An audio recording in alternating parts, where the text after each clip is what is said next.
ಭಾರತೀಯ ಜನತಾ ಪಾರ್ಟಿ ನಮ್ಮೆಲ್ಲ ಕೋರ್ ಕಮಿಟಿಯ ಸದಸ್ಯರು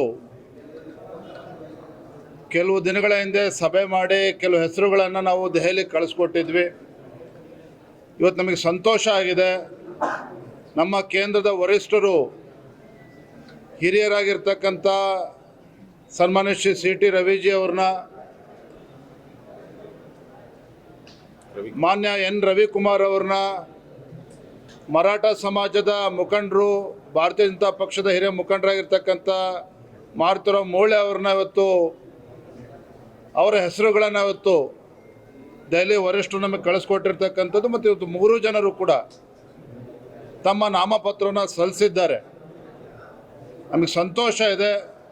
ಮುಂದಿನ ದಿನಗಳಲ್ಲಿ ನಮ್ಮ ವಿಧಾನ ಪರಿಷತ್ನಲ್ಲಿ ಇನ್ನೂ ಹೆಚ್ಚು ನಮ್ಮ ಧ್ವನಿ ಗಟ್ಟಿಯಾಗಿ ಈ ಒಂದು ಕಾಂಗ್ರೆಸ್ ಸರ್ಕಾರದ ವಿರುದ್ಧ ಧ್ವನಿ ಎತ್ತುವ ಮೂಲಕ ಈ ಸರ್ಕಾರಕ್ಕೆ ಚಾಟಿ ಬೀಸ್ತಕ್ಕಂಥ ಕೆಲಸ ಇವರೆಲ್ಲರ ನೇತೃತ್ವದಲ್ಲಿ ಆಗ್ತದೆ.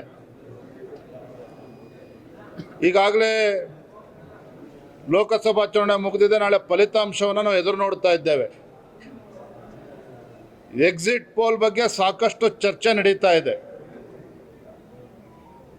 ಎಕ್ಸಿಟ್ ಪೋಲ್ ವರದಿ ಬಂದ ನಂತರ ರಾಜ್ಯದ ಆಡಳಿತ ಪಕ್ಷದ ಮುಖಂಡರಿಗೆ, ಮಾನ್ಯ ಮುಖ್ಯಮಂತ್ರಿಗಳ ಆದಿಯಾಗಿ ಸಚಿವರುಗಳಿಗೂ ಕೂಡ ಇವತ್ತು ಎದೆ ಬಡಿತ ಜಾಸ್ತಿ ಆಗಿದೆ.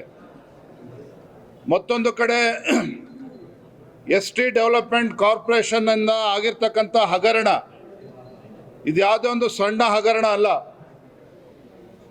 ಇದರ ಒಂದು ಆಳ ಮತ್ತು ಅಗಲ ಇನ್ನೂ ಕೂಡ ಬಹಳಷ್ಟಿದೆ.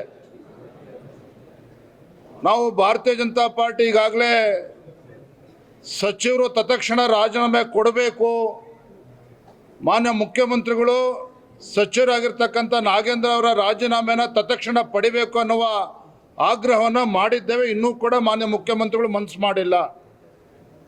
ಈಗಾಗಲೇ ಅನೇಕ ವಿಚಾರಗಳು ಬಹಿರಂಗಗೊಂಡಿದೆ. ತೆಲಂಗಾಣಕ್ಕೆ ಹಣ ವರ್ಗಾವಣೆ ಆಗಿರ್ತಕ್ಕಂಥದ್ದು, ಫೇಕ್ ಕಂಪ್ನಿಗಳ ಹೆಸರಲ್ಲಿ ಇವತ್ತು ಬ್ಯಾಂಕ್ ಅಕೌಂಟನ್ನು ತೆರೆದು ಇವತ್ತು ಹಣ ಪೋಲಾಗಿರ್ತಕ್ಕಂಥದ್ದು.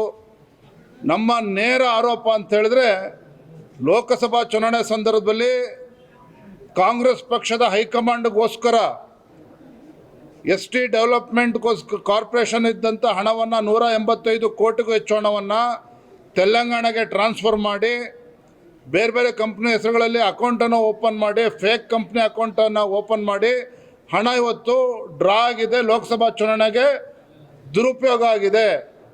ಈ ಹಣವನ್ನು ಪೋಲ್ ಮಾಡಿಕೊಂಡಿದ್ದಾರೆ.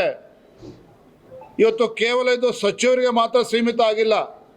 ಇದರಿಂದ ಬಹಳ ದೊಡ್ಡ ದೊಡ್ಡ ಹೆಸರುಗಳು ಕೂಡ ಕೇಳಿ ಬರ್ತದೆ. ಮುಂದಿನ ದಿನಗಳಲ್ಲಿ ಎಲ್ಲವೂ ಕೂಡ ಸತ್ಯಾಂಶ ಹೊರಗೆ ಬರ್ತದೆ. ನಾವು ನೇರವಾಗಿ ಇವತ್ತು ರಾಜ್ಯ ಸರ್ಕಾರಕ್ಕೆ ಒತ್ತಾಯ ಮಾಡ್ತಾ ಇದ್ದೇವೆ. ಈಗಾಗಲೇ ತಡ ಆಗಿದೆ. ತತ್ಕ್ಷಣ SITಯಿಂದ ನ್ಯಾಯಸಮ್ಮತ ಆಗಿರ್ತಕ್ಕಂಥ ತನಿಖೆ ಆಗೋದಕ್ಕೆ ಸಾಧ್ಯ ಇಲ್ಲ. ಇದನ್ನು CBI ತನಿಖೆನೇ ಆಗಬೇಕು. ಈಗಾಗಲೇ ಯೂನಿಯನ್ ಬ್ಯಾಂಕ್ ಆಫ್ ಇಂಡಿಯಾ CBIಗೆ ಪತ್ರ ಬರೆದಿದ್ದಾರೆ. 5 ಕೋಟಿಗೂ ಹೆಚ್ಚು ಹಣ ಇವತ್ತು, 106 ಕೋಟಿ ಹಣ ಇವತ್ತು ಈ ಹಗರಣದಲ್ಲಿರೋದ್ರಿಂದ CBI ತನಿಖೆ ಆಗಬೇಕು ಅಂತೇಳಿ ಯೂನಿಯನ್ ಬ್ಯಾಂಕ್ ಆಫ್ ಇಂಡಿಯಾನು ಕೂಡ ಪತ್ರ ಬರೆದಿದ್ದಾರೆ. ರಾಜ್ಯ ಸರ್ಕಾರ, ಮಾನ್ಯ ಮುಖ್ಯಮಂತ್ರಿಗಳು ಆತುರವಾಗಿ ಇವತ್ತು SIT ಮಾಡಿರ್ತಕ್ಕಂಥದ್ದು ಈ ಒಂದು ತಮ್ಮ ಕೊಳಕನ್ನು ಮುಚ್ಚಾಕ್ತಕ್ಕಂಥ ಪ್ರಯತ್ನ ಈಗಾಗಲೇ ಶುರುವಾಗಿದೆ. ಭಾರತೀಯ ಜನತಾ ಪಾರ್ಟಿ ಈ ವಿಚಾರದಲ್ಲಿ ಉಗ್ರ ಹೋರಾಟ ಮಾಡ್ತದೆ, ರಾಜ್ಯದಂತ ಹೋರಾಟ ಮಾಡ್ತದೆ. ಸದ್ಯದಲ್ಲೇ ರಾಜ್ಯಪಾಲರನ್ನು ಭೇಟಿ ಮಾಡಿ, ಇದಕ್ಕೆ ನಾವು ಕೂಡ ರಾಜ್ಯಪಾಲರನ್ನ ಭೇಟಿ ಮಾಡಿ ಒತ್ತಾಯ ಮಾಡೋರಿದ್ದೇವೆ. ಈ ರಾಜ್ಯ ಸರ್ಕಾರ, ಬಂಡ ಸರ್ಕಾರ ಏನಿದೆ, ಯಾವುದೇ ಕಾರಣಕ್ಕೂ ಇಷ್ಟಕ್ಕೆ ಸುಮ್ಮನೆ ಬಿಡ್ತಕ್ಕಂಥ ಪ್ರಶ್ನೆನೇ ಇಲ್ಲ. ಈ ಒಂದು ಇವತ್ತೇನೋ ಅವ್ಯವಹಾರ ಆಗಿದೆ, ಈ ಸ್ಕ್ಯಾಮ್ ಏನು ನಡೆದಿದೆ, ಒಂದು ತಾರ್ಕಿಕ ಅಂತ್ಯಕ್ಕೆ ನಾವು ತೆಗೆದುಕೊಂಡು ಹೋಗ್ತೇವೆ. ರಾಜ್ಯಾದ್ಯಂತ ಉಗ್ರ ಹೋರಾಟವನ್ನು ಕೂಡ ನಾವು ಮಾಡ್ತೇವೆ.